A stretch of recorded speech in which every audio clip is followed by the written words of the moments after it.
Good morning, everyone. I'm Jessa Angeline Eldado. I'm going to discuss my response to our activity. I will start with question number 1. Most researchers found that parenting style and delinquent behavior are closely related. Based on your own observation or experience, what is the best parenting style to avoid delinquent acts among children? Discuss briefly.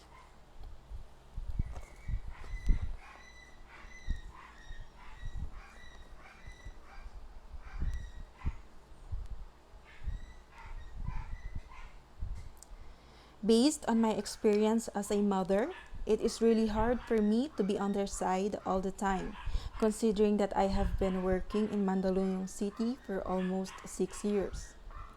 But despite the distance barrier, I always make sure to be there whenever they need me, especially in school programs and their regular checkups, and make sure that I always provide their needs.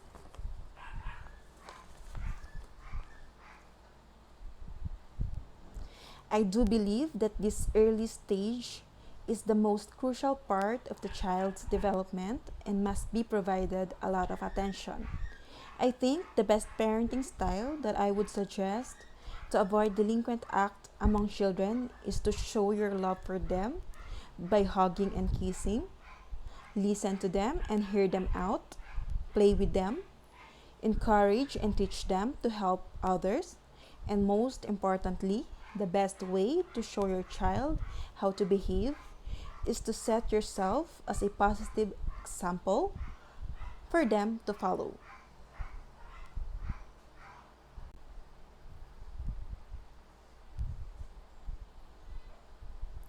Question number 2. There are different laws responsible for children in conflict with the law, but despite of this, still the number of CICL is quite increasing. What do you think are the weaknesses of these laws, and what program can you suggest to address the growing number of children in conflict with the law?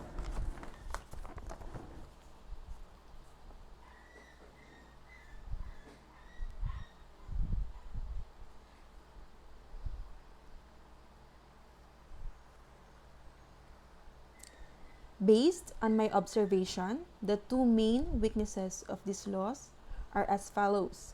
Number 1, age of criminal responsibility of the children, and number 2, rehabilitation facilities.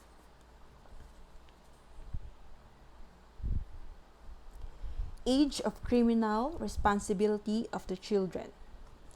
The lawmakers want to lower the minimum age of responsibility to 15 years old, despite their obligation to protect what it is in the best interest of the children.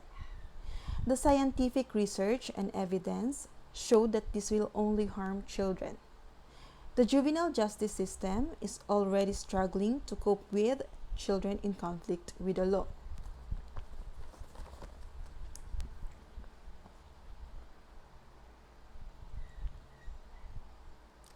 Rehabilitation facilities.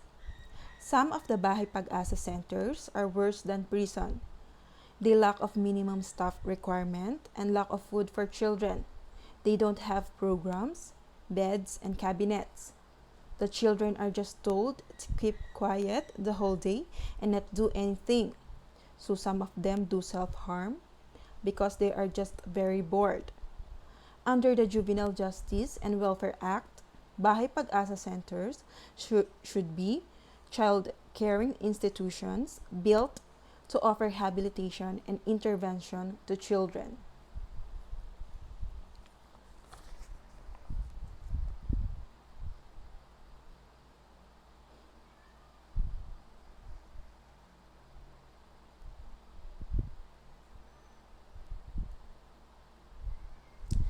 The director of Juvenile Justice and Welfare Committee said that children are supposed to undergo more intensive multidisciplinary intervention program.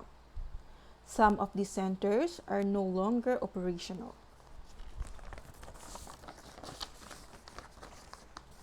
School and community intervention system. I would suggest this system considering that early intervention would prevent delinquent activities among children. This system will provide educational program, recreational program, community involvement program, parent-child interaction training program, and bullying prevention program.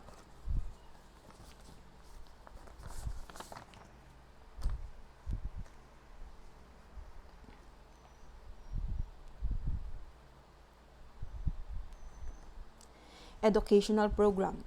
This program will assist families and children by providing them with information.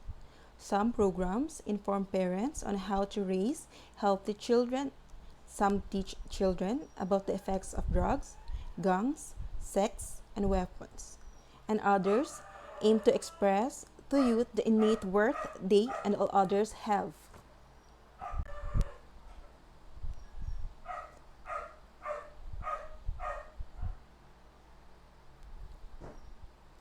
Recreational program.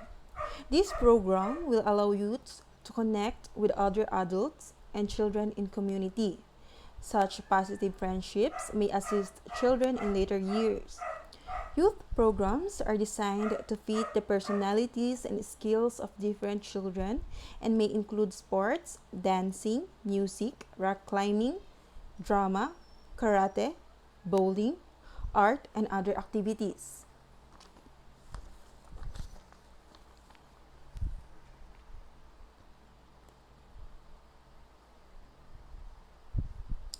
Community Involvement Program.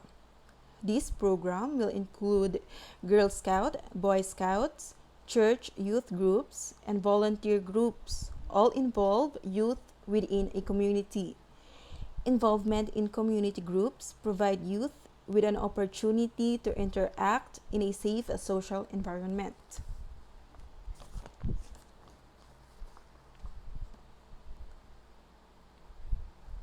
Parent-child interaction training program. This program is designed to teach parenting skills to parents of children ages 2 to 7 who exhibit major behavioral problems. The program places parents and children in interactive situations.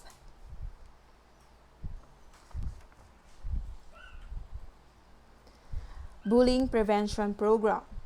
This program is put into place in elementary and junior high school settings.